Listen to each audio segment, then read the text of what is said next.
Hey everybody, welcome back. This video today is mainly for new people on the channel. A lot of people have been subscribing lately. Thank you, appreciate it. And if the analytics that YouTube sends me is anything to be believed, most of you are here to see my Cat D2 project.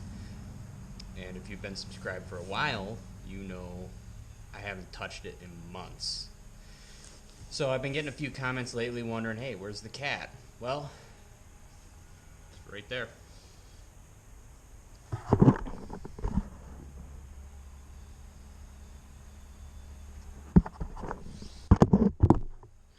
So for those of you who don't know, back in March we moved, we bought a farm, and part of the farm was about a 50 by 30 pole shed. Was like, man, it'd be perfect for a shop. It's going to be way better for working on my tractor projects. And I was partially right. Space is great, but if you haven't seen the videos, all the posts were rotted. So that's been the majority of my time this summer, is removing posts and just rebuilding that building in general.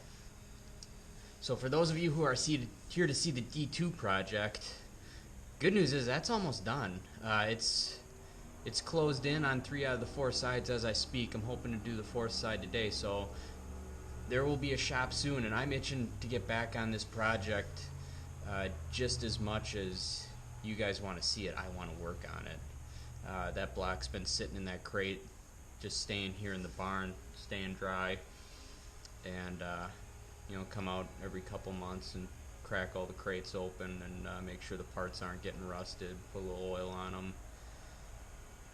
But as far as time goes, I just haven't had time to work on it. I've got brand new cylinder liners, brand new piston rings, all sorts of good stuff just waiting to get put together, and I just haven't been able to. So that's what's up with that.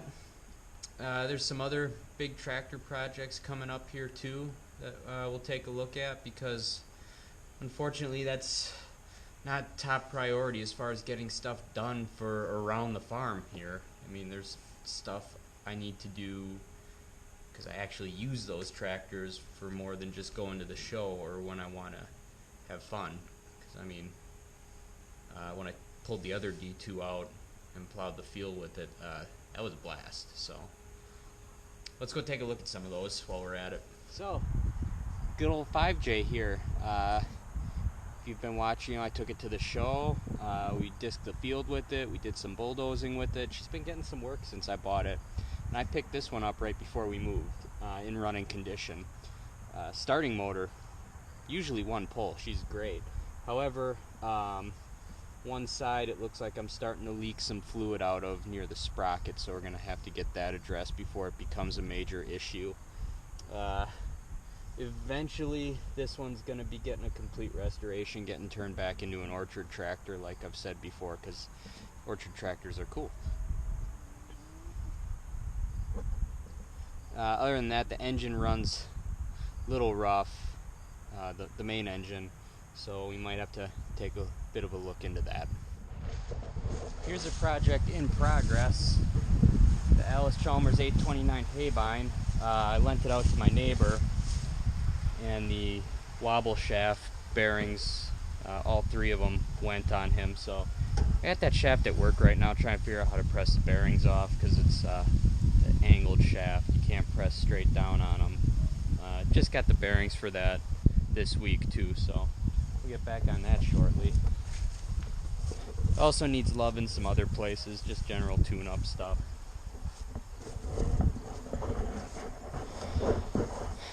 Here's one project that's got to get done before winter though, and that is upgrading the hydraulics and getting the loader on the D17.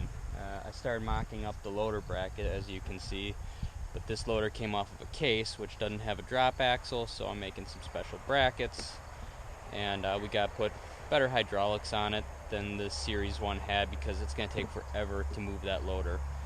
The reason this one has to get done is I needed to plow the driveway. Well, the Allis C, one of the more recent purchases. It doesn't look like much, but it's running good enough for now, so we use this to move the chickens and the sheep around in their little movable pens, and definitely needs some love in the long run, but we're going to keep running it for now. because we need it. Here's a story. We moved in for about a day. I got all excited. I brought the ATV up and I made it about 50 feet. And something went wrong, so that's also high on the to-do list. That ATV, though, I've rebuilt that engine 3 or 4 times now. The Badlands of Indiana off-road park will do a number to your machine. Also, we got this new idea round baler here. Seems like it's in pretty good shape, but I haven't actually fired it up yet, and part of that reason is we have to get more hydraulics on the Alice, like I had mentioned before. So once we get those hydraulics on, we can give this thing a test run, see if it needs anything done to it. But looks like it's in pretty good shape. Well, as always, guys, I appreciate you tuning in. Hopefully we're gonna have a lot of stuff to work on this winter for sure. As soon as that shop is closed in, I'm getting my full toolbox up here, and we're going to be working pretty hard. The shop won't be completely done, but at least it will be done enough where we can get some work done inside of it. Thanks a lot, guys.